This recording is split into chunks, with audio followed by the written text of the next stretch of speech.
Centro Espírita Allan Kardec de Balneário Gaivota apresenta Crônicas do Amanhecer. Por Feijão de 16 de julho de 2022.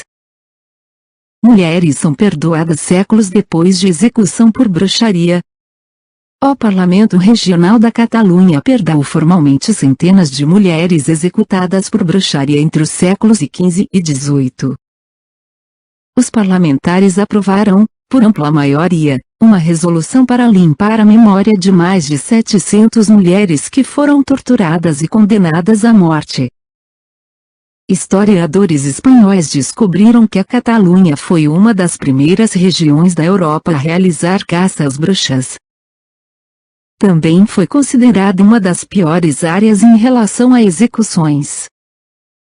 Descobrimos recentemente os nomes de mais de 700 mulheres que foram perseguidas, torturadas e executadas entre os séculos XV e XVIII, informaram os grupos por trás da resolução. As bruxas eram culpadas com frequência pela morte súbita de crianças ou por colheitas fracas, de acordo com Paulo Castel, professor de História Moderna da Universidade de Barcelona. Grupos pró-independência e de esquerda dizem que as mulheres foram vítimas de perseguição misógina e querem que sua memória seja honrada batizando ruas com seus nomes. Acredita-se que dezenas de milhares de pessoas, sobretudo mulheres, foram condenadas à morte por bruxaria em toda a Europa.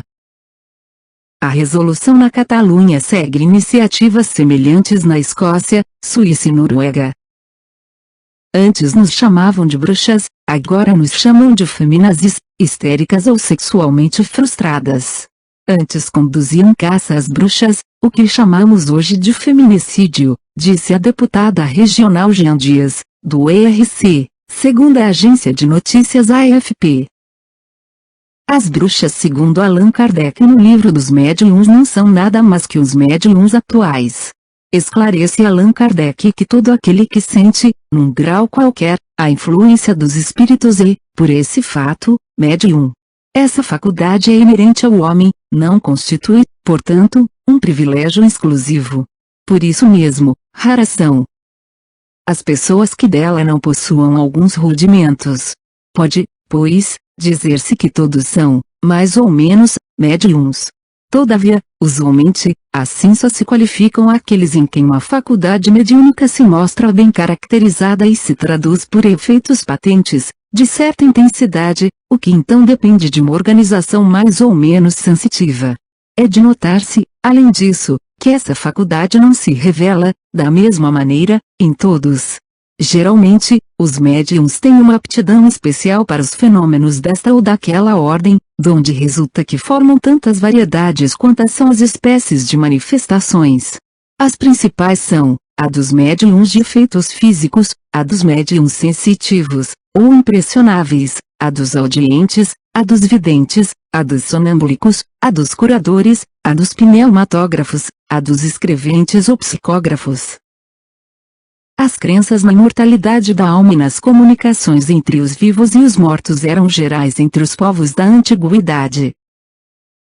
Mas, ao contrário do que acontece hoje, as práticas pelas quais se conseguia entrar em relação com as almas desencarnadas, eram o apanágio exclusivo dos padres, que tinham cuidadosamente monopolizado essas cerimônias, não só para fazerem delas uma renda lucrativa e manterem o povo em absoluta ignorância quanto ao verdadeiro estado da alma depois da morte, como também para revestirem, a seus olhos, um caráter sagrado, pois que só eles podiam revelar os segredos da morte. Encontramos nos mais antigos arquivos religiosos a prova do que avançamos. Os anais de todas as nações mostram que, desde épocas remotíssimas da história, a evocação dos espíritos era praticada por certos homens que tinham feito disso uma especialidade. O mais antigo código religioso que se conhece, os Vedas, aparecido milhares de anos antes de Jesus Cristo, afirma a existência dos espíritos. Todos os historiadores estão de acordo em atribuir aos padres do Antigo Egito poderes que pareciam sobrenaturais e misteriosos. Os magos dos faraós realizavam estes prodígios que são referidos na Bíblia, mas, deixando de parte o que pode haver de legendário nessas narrações, é bem certo que eles evocavam os mortos, pois Moisés, seu discípulo, proibiu formalmente que os hebreus se entregassem a essas práticas. Na Grécia, a crença nas evocações era geral. Todos os templos possuíam mulheres chamadas pitonisas encarregadas de proferir oráculos, evocando os deuses, mas, às vezes, o consultante queria, ele próprio, ver e falar a sombra desejada, e, como na Judéia, conseguia-se pô-lo em comunicação com o ser ao qual desejava interrogar. Esta foi a crônica do amanhecer de 16 de julho de 2022. Por Feijão Centro Espírita Allan Kardec de Balneário Gaivota. Que a paz esteja com todos.